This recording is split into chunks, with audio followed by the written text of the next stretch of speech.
दोस्तों, अगर आपको भी हैरी पॉटर की दुनिया पसंद है तो ये वीडियो आपके लिए है। आज मैं बात करूंगा Harry Potter and the chamber of secrets की कहानी की, जो कि इस सीरीज का दूसरा पार्ट है। हैरी का स्कूल में दूसरे साल लौटना, अजीब वार्निंग मिलना, स्कूल में गड़बड़ होना, स्टूडेंट्स का पत्थर बनना, दीवारों पर खून भरे मैसेज लिखे मिलना, पूरे हॉगवर्ट्स का डरा होना। आखिर इसके पीछे कौन है और क्या सच में चैम्बर ऑफ सीक्रेट्स खुल चुका है? जानने के लिए पूरा वीडियो देख लें। मैं हूं कर्ण शेखावत और चलिए इस रोमांचक सफर पर निकलते हैं। कहानी शुरू होती है हैरी से, जो अपना फैमिली एल्बम देख रहा होता है। उधर उसका उल्लू हेडविग पिंजरे में बंद होकर बोर हो चुका होता है और बाहर जाने के लिए शोर मचाने लगता है। आज अंकल वर्नन की मैसन कपल के साथ एक जरूरी मीटिंग थी, इसलिए उन्होंने हैरी को सख्त हिदायत दी थी कि ना तुम शोर करोगे, ना तुम्हारा उल्लू। अंकल वर्नन किसी भी हाल में अपनी मीटिंग खराब नहीं होने देना चाहते थे। जैसे ही हैरी अपने कमरे में आता है, वहाँ उसे एक अजीब सा घरेलू प्राणी डोबी दिखाई पड़ता है। डोबी सीधा चेतावनी देता है, हॉगवर्ट्स मत जाओ, वहाँ बहुत बुरा होने वाला है। लेकिन हैरी उसे समझाता है, वही तो उसका असली घर है, यहाँ तो उसे कैदी की तरह रहना पड़ता है। सीधा अपना सर अलमारी पर दे मारता है। शोर सुनकर अंकल वर्नन और आंटी पेटूनिया घबरा जाते हैं, लेकिन मेहमानों के सामने इज्जत बचाने के लिए अंकल वर्नन बहाना मारता है, अरे कुछ नहीं, शायद कोई दरवाजा ढीला होगा। फिर भी शक होने पर वो ऊपर आकर हैरी को खूब लताड़ लगाता है। अंकल वर्नन के जाने के बाद डोबी के पास इमोशनल ड्रामा काम नहीं करता, तो वो सीधा तबाही मोड़ में आ जाता है। वो पार्टी के बीचों बीच पहुंचकर जादू से केक को हवा में उड़ा देता है। घबराया हैरी उसे पकड़ने की कोशिश करता है, लेकिन तब तक डोबी ने सीधा आंटी मैसन पर केक गिरा दिया। अंकल वर्नन बहुत गुस्से में होते हैं। अगले ही दिन हैरी कहीं भाग न जाए, इसलिए उन्होंने उसकी खिड़की पर लोहे की सलाखें लगवा दी। ऐसे ही रात हो जाती है। रोन अपने जुड़वा भाइयों के साथ उड़ती कार लेकर हैरी को बचाने आ जाता है। रोन खिड़की से फुसफुसाता है, हैरी जल्दी सामान उठाओ और चलो। लेकिन कार का शोर सुनकर अंकल वर्नन जाग जाते हैं और भागते हुए हैरी को पकड़ने की कोशिश करते हैं। बेचारे लड़खड़ाते हुए धड़ाम से नीचे गिर जाते हैं। तब तक हैरी कार में बैठ चुका होता है और सभी फुर्र से उड़कर निकल जाते हैं। अब रोन के घर सभी की एंट्री होती है। पूरा घर जादुई था। बर्तन खुद धुल रहे थे, झाड़ू अपने आप सफाई कर रही थी और स्वेटर अपने आप बुनी जा रही थी। सब कुछ मैजिकल मोड में था। तभी मिसेज बिस्ली गुस्से में आ धमकती है और सबको जबरदस्त स्टार्ट दिलाती है। हवा में कार उड़ाना इलीगल है। अगर किसी मगलू यानी नॉन मैजिकल लोगों ने देख लिया होता तो तुम्हारे पापा की नौकरी चली जाती। उसी वक्त मिस्टर बिजली भी आ जाता है और हैरी को देखकर बिल्कुल मेहमान की तरह पेश आता है। तभी उनका उल्लू एकदम धमाकेदार एंट्री मारता है, ऊपर से नई बुक्स और जरूरी सामान की लिस्ट लेकर। मिसेज बिजली बताती है कि सारा सामान छू मंतर गली में मिलेगा। इसके लिए छू पाउडर का यूज करना होगा। रोन और जिमी सही से नाम लेकर टेलीपोर्ट हो जाते हैं, लेकिन हैरी गड़बड़ कर देता है। वो गलती से शो मंतर गली बोल देता है और सीधा डार्क मैजिक वाली दुकान में जा गिरता है। जैसे ही वो निकलने की कोशिश करता है, कुछ बुरे लोग उसे घेर लेते हैं। तभी हैरी की जबरदस्त एंट्री होती है। वो घोघो को भगाने की दवा लेने आया था, लेकिन हैरी को अकेला देखकर तुरंत उसे बाहर निकाल लाता है। अब दोनों सीधा छू मंतर गली में पहुंचते हैं, जहाँ हरमाइनी से उनकी मुलाकात होती है। हैरी का चश्मा टूट चुका था, तो हरमाइनी झट से जादू से उसे ठीक कर देती है। इसके बाद सब विज़ली फैमिली से मिलने जाते हैं, जो गिल्ड और लोखंड की बुकशॉप में होती है। हर सीरीज की एक खास पहचान होती है, जैसे फास्ट एंड फ्यूरियस में गाड़ी के असंभव स्टंट, जॉन विक में गिनती से ज़्यादा बॉडी काउंट, वैसे ही हैरी पॉटर में हर साल गुप्त कलाओं से रक्षा का टीचर बदलता रहता है। इस बार एंट्री होती है गिल्ड और लोखंड की। ये अपने टाइम के सुपरस्टार जादूगर थे। हैरी को अपनी बुक शॉप में देखकर उसे इस साल की सारी किताबें फ्री में दे देते हैं। इसी दौरान ड्रेको के पापा लूसियस मोलफॉय की ग्रैंड एंट्री होती है। वो हमेशा की तरह घमंड से भरे होते हैं और बिजली परिवार का मजाक उड़ाते हैं। पुराने कपड़े, लाल बाल, कितने गरीब लगते हैं। लेकिन असली ट्विस्ट तब आता है जब लूसियस चालाकी से जिमी की किताबों में एक रहस्यमय किताब डाल देता है। तभी मिस्टर बिजली आकर बच्चों को वहां से निकालते हैं और लूसियस को साफ कहते हैं, अगर कोई बात करनी है तो जादू मंत्रालय में आके करना। अब बारी थी हॉगवर्ट्स जाने की। सब बच्चे प्लेटफॉर्म पौने 11 से ट्रेन पकड़ रहे थे, लेकिन रोन और हैरी सबसे पीछे रह गए। जैसे ही दोनों दीवार पार करने दौड़ते हैं, दरवाजा बंद हो जाता है और जोरदार ठुक से आवाज आती है। टीटी भड़क जाता है, अंधे हो क्या? रोन दिमाग लगाता है और कहता है, सॉरी सर, अचानक से पैर स्लिप हो गया। फिर हैरी को कहता है, यार हम अंदर नहीं जा पा रहे तो मम्मी पापा भी बाहर नहीं आ सकते, अब हॉगवर्ट्स कैसे पहुंचे? फिर उसे एक आइडिया सूझता है, क्यों ना कार उड़ा ले। रोन मैजिकल बटन दबाता है और बुम, कार उड़ने लगती है। कई लोगों ने आसमान में उड़ती कार देख ली थी। उनकी प्लानिंग थी ट्रेन पकड़ने की, लेकिन प्लान फेल हो जाता है। जल्दबाजी में कार का दरवाजा खुल जाता है और हैरी नीचे लटक जाता है। रोन तेजी से स्टीयरिंग संभालता है और किसी तरह उसकी जान बचा लेता है। अंत में दोनों हॉगवर्ट्स पहुंचते हैं, लेकिन स्वागत में तालियां नहीं बल्कि मुसीबतें इंतजार कर रही थी। जैसे ही दोनों उड़ती कार से हॉगवर्ट्स पहुंचते हैं, कार अनबैलेंस होने की वजह से विलोडी से टकरा जाती है और विलोडी गुस्से में उन पर हमला कर देता है। रोन जादू करने की कोशिश करता है, लेकिन उसकी छड़ी टूट जाती है। कार किसी तरह दोनों को बाहर निकालकर सारा सामान फेंक देती है और भाग जाती है। फिल्च इन्हें ऐसा करते देख लेता है और कहता है, अब तो टिकट कट गई। तो स्नेप गुस्से में फट पड़ता है, तुम दोनों ने पूरे स्कूल का मजाक बना के रख दिया।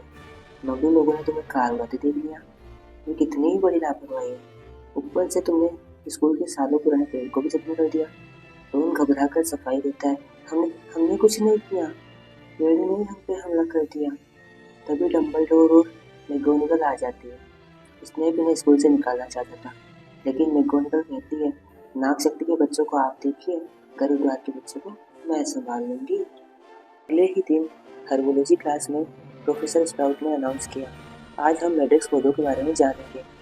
ये जादुई पौधे मूर्छित लोगों को ठीक कर सकते हैं, लेकिन अगर पूरे बड़े हो जाए तो इनकी चीखें जान भी ले सकती है। हरमानी तो पहले से सब जानती थी, तो मैडम स्प्राउट खुश होकर गरुद्वार को 10 पॉइंट्स देती है। अब काम था छोटे मैड्रिक्स को पुराने गमलों से निकालकर नए में शिफ्ट करने का। जैसे ही पौधों को खींचा, पूरी क्लास में हाहाकार मच गया। मैड्रिक्स की चीख से नेल बेचारा तो डरने वाले बेहोशी हो गया। लंच के समय रोन अपनी टूटी हुई छड़ी को टेप से जोड़ने की कोशिश कर रहा था। तभी कोलिन क्रेवी आ जाता है, जो हर वक्त फोटो खींचने के लिए तैयार रहता था। इतने में रोन का उल्लू एक खत लेकर आता है, जिसे देखते ही सब चिल्लाते हैं, बोलता बब्बू आया। रोन का चेहरा उतर जाता है, क्योंकि ये खत उसकी माँ का था। अगर इसे नहीं पढ़ा गया तो एक खुद जोर जोर से बोलने लगता। जैसे ही उसने खत खोला, मिसेस विगली का संदेश गूंज उठता है, कार उड़ाने की वजह से तुम्हारे पिता मुसीबत में है। अगली बार ऐसा किया तो घर में घुसने नहीं दूंगी।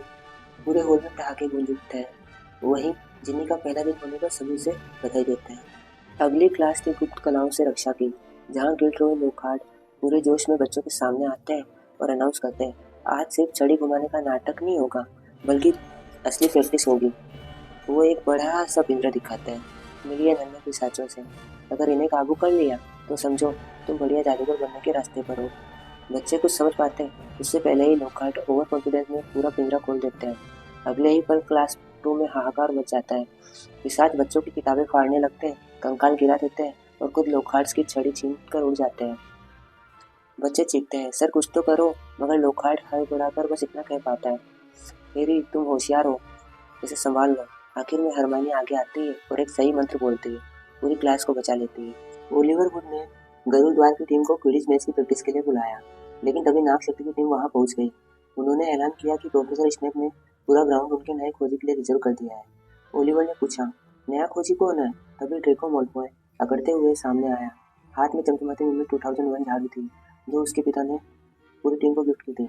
हरमानी तंज कसते हुए बोली, कम से कम गरुद्वार में कोई रिश्वत देकर तो नहीं आया? इस पर ड्रेको भड़क गया और उसे बच्चा कह दिया।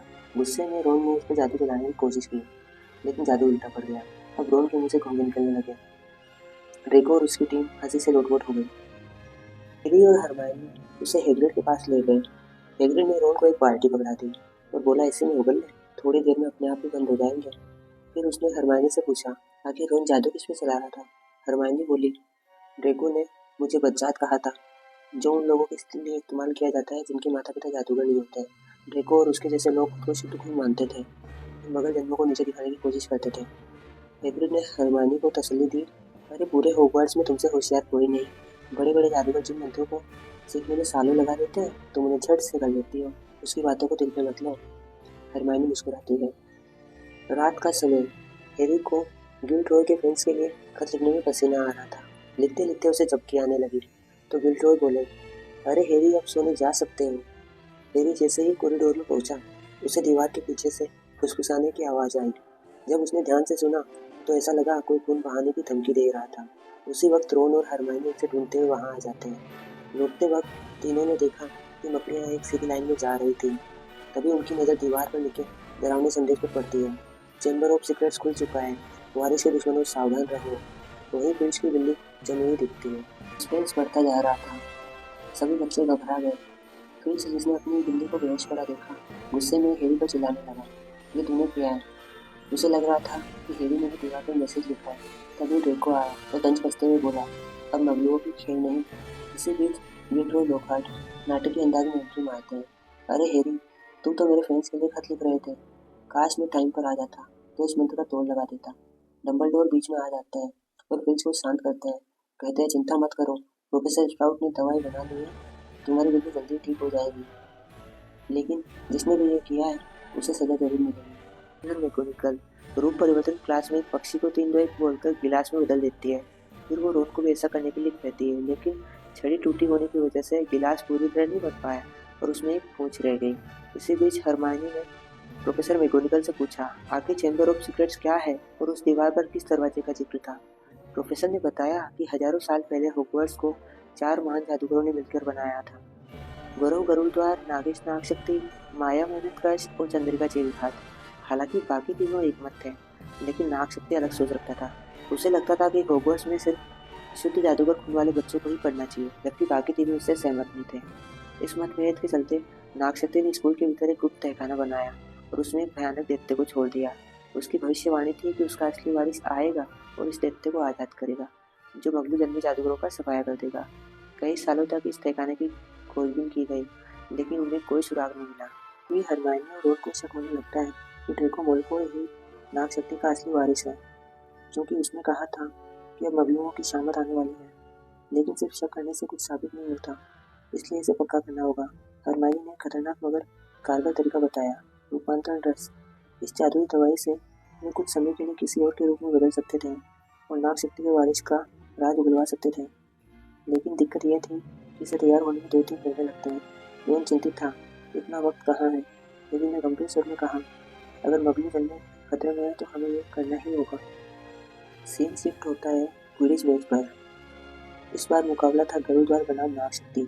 नागशक्ति के खिलाड़ियों के पास विंडोज 2001 थी, जिससे वे गरुड़ द्वार से बढ़त बनाए हुए थे।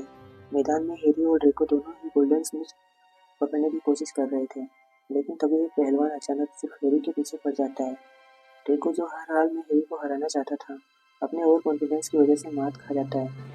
उधर हैरी ने आखिरी पल में स्मिथ तो पकड़ लिया, लेकिन वो पहलवान इतनी जोर से टकराया कि उसका हाथ टूट गया। गरुड़ द्वार यह मुकाबला जीत जाता है, लेकिन हैरी की हालत खराब थी। रोन, हरमाइनी और हैग्रिड तुरंत उसे देखने पहुंचते हैं। तभी गिल्ड्रोय लॉकहार्ट मौके पर आ धमकते हैं और कहते हैं, चिंता मत करो, ये तो मेरे बाएं हाथ का खेल है। वे इलाज करने की कोशिश करते हैं, पर उनका जादू उल्टा पड़ जाता है। हाथ ठीक होने के बजाय हड्डियां ही गायब हो जाती हैं। जिसके बाद हैरी को मैडम पंफ्री के हॉस्पिटल विंग में ले जाया जाता है, जहां उसे हड्डियां दोबारा उगाने वाला खाना खिलाया जाता है। रूबी वहां प्रकट हो गया। हैरी झुंझलाकर बोला, तुम यहाँ कैसे आए? पिछली बार भी तुमने मुझे मुसीबत में डाल दिया था। चलो भागो यहाँ से। रूबी ने फिर वही चेतावनी दिखाई। हैरी पॉटर, यार चले जाओ यार होगा छोड़ के। फिर ये भी बताया कि उसने इसीलिए तो रेड रूम पौने 11 का दरवाजा बंद किया था, ताकि हैरी स्कूल ना पहुंच सके। हैरी गुस्से में फटफड़ता है, तुम आखिर मुझे इतनी चेतावनी क्यों दे रहे हो? सच्चाई क्या है? लेकिन इससे पहले कि रूबी कुछ जवाब देता, हेडमास्टर डम्बलडोर और बाकी टीचर्स किसी को अस्पताल में दाखिल करते हैं, और वो था कोलिन क्रेविल, जो पूरी तरह से मूर्छित था। डम्बलडोर ने तुरंत उसका कैमरा चेक किया, शायद इसमें कोई सुराग मिला, लेकिन ड्रिल पूरी तरह जल चुकी थी। डम्बलडोर गंभीर स्वर में बोले, अब बच्चे यहाँ सुरक्षित नहीं है, तहखाने का दरवाजा फिर से खुल चुका है। हैरी ने यह सब सुन लिया और अब उसे यकीन हो गया था कि स्कूल में कोई बड़ा खतरा मंडरा रहा है। कुछ समय बीतता है और हैरी की हालत अब काफ़ी बेहतर हो चुकी थी। इस समय तीनों लड़कियों के वॉशरूम में थे, एक ऐसी जगह जहाँ कोई आता जाता नहीं था, क्योंकि 50 साल पहले यहाँ मायूस मीना की मौत हुई थी। इसी जगह को सेफ मानते हुए हरमाइनी रूपांतरण रस तैयार कर रही थी। हैरी और रोन को एक खास काम सौंपा गया। उन्हें क्रेग और गोयल के कपड़ों से एक फाइल चुराना था, ताकि इस पोशन में मिलाकर वे उनका रूप धारण कर सकें, नागशक्ति के वारिस का राज जानने के लिए। थीम शिफ्ट होता है डिफेंसिव क्लास में, जहाँ गिल्ड्रोय लॉकहार्ट और प्रोफेसर स्नेप सभी छात्रों को डिफेंसिव अटैक सिखा रहे थे। स्नेप सुझाव देते हैं कि छात्रों को भी आजमाने दिया जाए। वह नागशक्ति से ड्रेको माल्फॉय को देखते हैं, जबकि लॉकहार्ट गरुड़ द्वार से हैरी को बुलाते हैं। ड्रिल शुरू होते ही ड्रेको वायु वक्र का इस्तेमाल करता है, जिससे हैरी जमीन पर गिर जाता है, लेकिन हैरी भी पलटवार करते हुए पवन मिस्ट का जादू करता है। दोनों के बीच मुकाबला तेज हो जाता है। तभी ड्रेको एक अजीब मंत्र पड़ता है और एक सांप प्रकट हो जाता है। सांप जस्टिन प्रिंस फ्लेची की ओर बढ़ने लगता है। तभी हैरी अचानक सर भाषा बोलने लगता है और सांप से रुकने के लिए कहता है। उसे लगता था कि वह सांप को काबू कर रहा है, लेकिन बाकी सभी को ऐसा लगता है कि हैरी सांप को हमला करने के लिए उकसा रहा है। अचानक स्नेप एक झटके से उस सांप को मार देते हैं, लेकिन सबको शक होने लगता है कि हैरी को शर भाषा क्यों आती है। क्या वह नाग शक्ति का असली वारिस है? प्रवेश हॉल में हरमानी हैरी से सवाल करती है, तुम सर भाषा बोल रहे थे?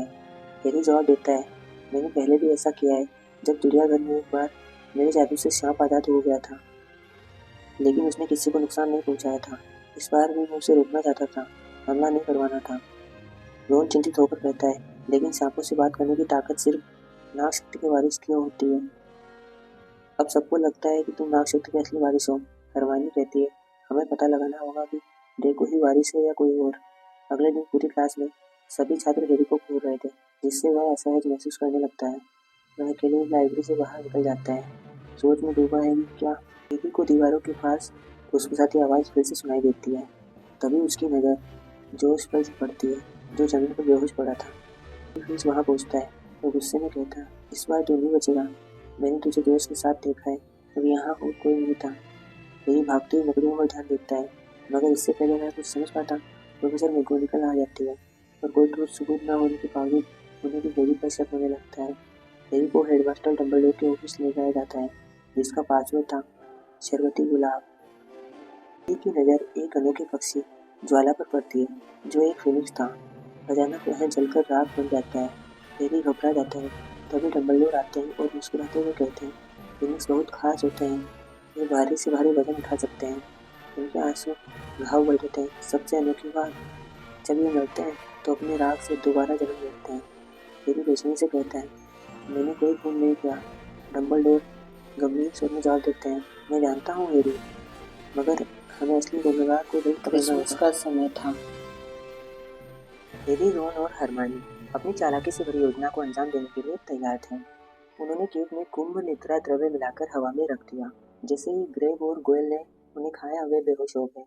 अब वक्त था रूपांतरण रस पीने का। तीनों ने बालों को रस में मिक्स किया और पी लिया। शरीर में अजीब बदलाव होने लगे, लेकिन हरमानी बाथरूम में अचानक चली गई और बोली, तुम दोनों चले जाओ। हैरी और रोन ड्रेको के पास पहुंचे, जो यह कह रहा था, मैं नहीं, लेकिन मेरे पिता कहते हैं कि 50 साल पहले टॉम रिडल नाम के किसी शख्स ने तहखाने का दरवाजा खोला था। इस बार भी किसी ने ऐसा किया है। मैं तो चाहता हूँ अगला शिकार हरमानी हो। ड्रेको की बात सुनकर रोन को गुस्सा आ गया, लेकिन हैरी किसी तरह उसे रोकता है। तभी रूपांतरण रस का असर खत्म होने लगा और दोनों किसी तरह से वहां से भागकर बाथरूम लौटे, लेकिन हरमानी की हालत देखकर चौंक गए। उसने जिस लड़की का बाल लिया था वह इंसान नहीं बल्कि बिल्ली का था। अब हरमानी आधी बिल्ली बन चुकी थी। यह असर जल्द खत्म होने वाला नहीं था। दोनों हरमानी को हॉस्पिटल पहुंचाते हैं। वे गुरुद्वारा हॉल वापस लौटते हैं तो देखते हैं फर्श पर पानी फैला है। यह पानी लड़कियों के वॉशरूम से आ रहा था। वे सीधे मायूस मीना से पूछते हैं, ये नल किसने खुले छोड़ दिया? मीना गुस्से में कहती है, किसी ने मुझे बुक से मारने की कोशिश की, इसलिए मैंने नल खुले छोड़ दिए। हैरी की नज़र उस बुक पर पड़ती है। वह उसे उठाकर देखता है, लेकिन उसके पूरे पन्ने खाली होते हैं। फिर हैरी उसमें अपना नाम लिखता है। अचानक जवाब आता है, मेरा नाम टॉम रिडल। हैरी चौंक जाता है। उसे लगता है इस किताब में जादू है, शायद यह उसके सवालों का जवाब दे सकती है। वह लिखता है, क्या तुम्हें चैम्बर ऑफ सीक्रेट्स के बारे में कुछ पता है? किताब जवाब देती है, हाँ। हैरी फिर पूछता है, 50 साल पहले इसे किसने खोला था? किताब लिखती है, यह तो मैं नहीं जानता, लेकिन तुम्हें दिखा सकता हूँ। अचानक किताब के पन्ने खुद ब खुद तेजी से पलटने लगते हैं और हैरी पलक झपकते ही 50 साल पुरानी यादों में पहुंच जाता है। वह समय था जब मायूस मीना की मौत हो चुकी थी और उसकी डेड बॉडी घर पहुंचाई जा रही थी। तभी डम्बलडोर टॉम रिडल को रात में घूमते हुए देखते हैं और उससे पूछते हैं, इतनी रात गए तुम यहाँ क्या कर रहे हो? क्या कोई खास बात है जो मुझे बताना चाहते हो? टॉम इनकार करता है और आगे बढ़ जाता है। इसके बाद वह हैग्रिड से मिलता है और कहता है, मैं सबको तुम्हारा सच बता दूंगा। इस बॉक्स में जो देखते हैं उसी ने मगलों की जान ली है। हैग्रिड उसे समझाने की कोशिश करता है, इसका नाम एरागोग है, जिसे मैं जंगल से लाया था। मीना की मौत किसी और देखते ने ली है। लेकिन इससे पहले कि हैग्रिड कुछ और कह पाता, टॉम ने मकड़ी पर हमला कर दिया। इस अफरा तफरी में मकड़ी जंगल की ओर भाग जाती है। फिर हैरी बुक से वर्तमान में लौट आता है। अगले दिन हैरी, हरमाइनी और रोन को यकीन नहीं होता कि हैग्रिड ने सच में किसी व्यक्ति को मकड़ी पर छोड़ा होगा। वे उससे बात करने का फैसला करते हैं, लेकिन तभी नेविल घबराते हुए भागते हुए आया और कहता है, हैरी तुम्हारे कमरे में कोई घुस आया है। जब वे जाकर देखते हैं तो सारा सामान बिखरा पड़ा होता है। सबसे चौंकाने वाली बात यह होती है, जिस किताब को हैरी ने कल पढ़ा था वह किताब गायब थी, यानी उसे कोई चुरा कर ले गया था। अगले दिन माया, मेहनतकश और घरुद्वार टीमों के बीच क्विडिच मैच होने वाला था, लेकिन प्रोफेसर मैगोनिकल आके कहती है यह मैच रद्द कर दिया गया है। हरमाइनी पर दैत्य का हमला हो जाता है, जिससे हॉगवर्ट्स में दहशत फैल जाती है। हैरी और रोन अदृश्य चोगा पहनकर हैग्रिड से पूछताछ करने जाते हैं। हैग्रिड बताता है कि सिर्फ नाग शक्ति का असली वारिस ही तहखाना खोल सकता है। तभी मंत्री आकर उसे अज़्काबान भेजने का आदेश देते हैं। अदृश्य चोगे में छिपे हैरी और रोन को जाते जाते हैग्रिड इशारा करता है कि मकड़ियों का पीछा करो। हैरी और रोन मकड़ियों का पीछा करते करते गहरे जंगल में पहुंच जाते हैं, जहां उनकी मुलाकात विशालकाय मकड़ी एरागोग से होती है। हैरी ने उससे पूछा, क्या तुम वही देखते हो जिसने हमले किए हैं? एरागोग कहती है, नहीं, मुझे तो हैग्रिड ने छोटे से बॉक्स में रखकर पाला था, लेकिन जिस दैत्य की तुम बात कर रहे हो वह अब भी स्कूल में है। फिर एरागोग ने एक भयानक बात कही, हैग्रिड अपने दोस्तों को यहाँ कभी नहीं भेजता, लेकिन अगर मेरे बच्चे ताज़ा मांस चाहते हैं तो मैं उन्हें रोकूंगी नहीं। अचानक चारों ओर से हजारों मकड़ियाँ उन पर हमला करने लगी।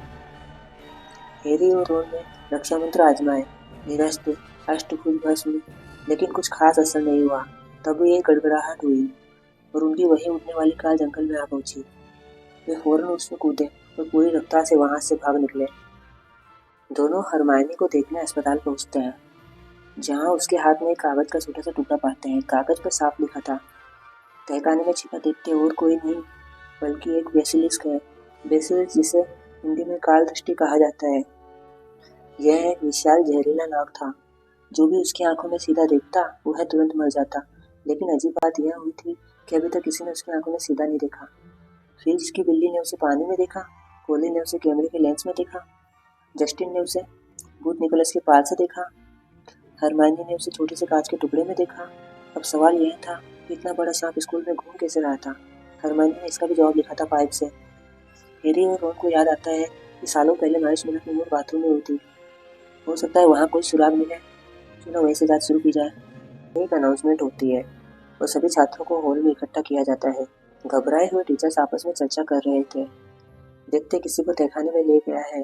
जब नाम पूछा जाता है तो पता चलता है वह और कोई नहीं, रोन की बहन जिन्नी है। प्रोफेसर स्नेप ने गिल्डरोय से तंज भरे लहजे में कहा, आप तो बड़े बहादुर हैं, क्यों ना आप ही जिन्नी को बचा कर लाए। गिल्डरोय ने खुद को संभालते हुए कहा, हाँ, मैं ऐसा कर सकता हूँ, लेकिन मुझे पहले थोड़ा अभ्यास करना होगा। और वह तेजी से अपने कमरे की ओर बढ़ गया। हैरी और रोन को लगा गिल्डरोय को सारी जानकारी देकर मदद लेनी चाहिए ताकि जिन्नी को बचाया जा सके।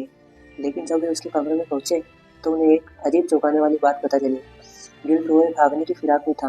असल में जिन कारनामों की वह बात करता था वे सब झूठे थे। उसने दूसरे जादूगरों की यादें मिटाकर उनके कामों का श्रेय खुद ले लिया था। इसी तरह हॉगवर्ट्स में प्रोफेसर बना था। अब हैरी और रोन ने ठान लिया वे सभी को गिल्डरोय की सच्चाई बताएंगे, लेकिन गिल्डरोय ये होने देना नहीं चाहता था, इसलिए वह भी दिखावे के लिए उनके साथ तहखाने में जाने को तैयार हो गया। तीनों जल्दी से मायूस मीना के बाथरूम की ओर बढ़ गए। रोन और गिल्डरोय जब मायूस मीना के बाथरूम की छानबीन कर रहे थे तभी हैरी की नजर एक नल पर पड़ी। नल पर नाग शक्ति का चिन्ह बना हुआ था। जैसे ही हैरी ने शर भाषा में खुल जा कहा, नल गड़गड़ाहट के साथ हिलने लगा और देखते ही देखते चैम्बर ऑफ सीक्रेट्स का रहस्यमय दरवाजा खुल गया। तीनों सावधानी से तहखाने में उतरे। वहाँ चारों ओर पुरानी हड्डियाँ और बड़े बड़े पाइप थे। हैरी और रोन समझ गए, काल दृष्टि इन्हीं पाइपों की मदद से स्कूल में घूम रहा था। लेकिन गिल्डरोय अब और आगे नहीं बढ़ना चाहता था। जब रोन और हैरी ने उसे धमकाया तो उसने चालाकी से रोन की टूटी हुई छड़ी उठाई और याददाश्त मिटाने वाला मंत्र पढ़ दिया, लेकिन छड़ी का वार उल्टा हो गया। गिल्डरोय की खुद की याददाश्त चली गई। जोरदार धमाके के साथ गुफा का हिस्सा ढह गया। अब रोन और गिल्डरोय मलबे के बीच फंसे रह गए, जबकि हैरी को अकेले ही आगे बढ़ना पड़ता है। साल दरवाजे के सामने पहुंच जाता है। वह शर भाषा में मंत्र बोलता है तो दरवाजा खुल जाता है। अंदर एक विशाल तहखाना था, जहाँ पत्थरों से बनी सांपों की डरावनी मूर्तियां खड़ी थी। दूर मूर्छित जिन्नी जमीन पर पड़ी थी। हैरी उसे जगाने की कोशिश करता है, लेकिन तभी अंधेरे से टॉम रिडल प्रकट होता है। हैरी घबरा कर बोला, तुम्हें मेरी मदद करनी चाहिए, जिन्नी की हालत बिगड़ रही है। टॉम मुस्कुराया और बोला, पर यह सब तो मैंने ही किया है। शायद तुमने मेरा नाम सही से पढ़ा नहीं हैरी। उसने अपनी छड़ी से हवा में लिखा, टॉम मार्वोलो रिडल। अगले ही पल अक्षर घूमने लगे और एक नया नाम बना, I am Lord Voldemort. Harry की आंखें फैल गई। तो ये सब तुम्हारी चाल थी? बिल्कुल, मगलू बच्चों पर हमले करवाना, बेसिलिस्क को छोड़ना और अब तुम्हें खत्म करना, यह सब मेरी योजना का हिस्सा था, टॉम ने ठंडी सी आवाज में कहा। फिर उसने सर्व भाषा में एक मंत्र फुसफुसाया। अगले ही पल एक विशालकाय बेसिलिस्क तहखाने में रेंगता हुआ बाहर आ गया। अब हैरी की खतरनाक जंग शुरू होने वाली थी। तभी मदद के लिए फिनिक्स उड़ता हुआ तहखाने में आता है और आते ही वह बेसिलिस्क की आंखें नोचकर उसे अंधा कर देता है। फिर एक जादुई टोपी छोड़कर उड़ जाता है। हैरी टोपी उठाता है और उसमें से गौरव ग्रिफिंडर की तलवार निकालता है। अब शुरू होती है घातक जंग। हैरी ने पूरी ताकत लगाकर बेसिलिस्क पर हमला कर दिया, लेकिन लड़ाई के दौरान सांप का जहरीला दांत उसके हाथ में धंस जाता है। दर्द से कराहते हुए भी हैरी तलवार घुमा देता है और बेसिलिस्क को मार गिराता है। अब वह फौरन जिमी के पास लौटता है, लेकिन टॉम रिडल मुस्कुराकर कहता है, अब बहुत देर हो चुकी है। जैसे जैसे जिमी की जान जाएगी, मैं और ताकतवर होता जाऊंगा। हैरी ने टॉम की काली किताब पर नजर डाली और बिना कुछ सोचे विचारे जहरीला दांत उसमें घोंप दिया। धड़ाक! किताब से काला धुआं निकलता है और टॉम चीखता है और उसकी आत्मा हमेशा के लिए मिट जाती है। जिन्नी धीरे धीरे होश में आ जाती है। इसी बीच फिनिक्स फिर आ जाता है और अपने जादुई आंसुओं से हैरी के जख्म भर देता है। फिर अपनी ताकत से हैरी, जिमी, रोन और लॉकहार्ट को उड़ाकर तहखाने से बाहर ले आता है। प्रोफेसर डम्बलडोर कहते हैं, स्कूल को बंद करने का आदेश रद्द कर दिया गया है और मैं फिर से हेडमास्टर हूँ। उन्होंने हैरी की तरफ देखा और कहा, हैरी, तुम्हारी बहादुरी के लिए पूरा स्कूल तुम्हारा शुक्रगुजार है। इसी बीच लूसियस वॉल्टर गुस्से में वहां आ पहुंचता है। वह डम्बलडोर को ताने मारता है, आपको लगता है कि आप हमेशा के लिए हेडमास्टर रहेंगे? तभी डोबी फुसफुसाता है, सर, यह वही व्यक्ति है जिसने जिन्नी को वो डायरी दी थी। लूसियस मोलफॉय गुस्से में डोबी पर चिल्लाता है, लेकिन तभी हैरी एक चाल चलता है। वह लूसियस को डायरी लौटाता है, जिसके अंदर अपना मोजा छिपा देता है। डोबी किताब खोलता है और मोजा देखते ही उसकी आंखें चमक उठती है। डोबी अब आजाद है, वह खुशी से चिल्लाता है। गुस्से में लूसियस जादू करने वाला होता है, लेकिन डोबी उसे जोरदार धक्का देकर पीछे गिरा देता है। अब हॉगवर्ट्स में जश्न था। मैडम स्प्राउट के जादुई काढ़े से सभी मुझे बच्चे ठीक हो जाते हैं। और सबसे मजेदार बात, इस साल के एग्जाम कैंसिल कर दिए गए। पूरे स्कूल हैरी और हैग्रिड के लिए तालियां बजाती है। कोई कहानी पसंद आई हो तो इसे लाइक, शेयर और चैनल को सब्सक्राइब जरूर करें। अगली वीडियो में फिर मिलते हैं। राधे राधे।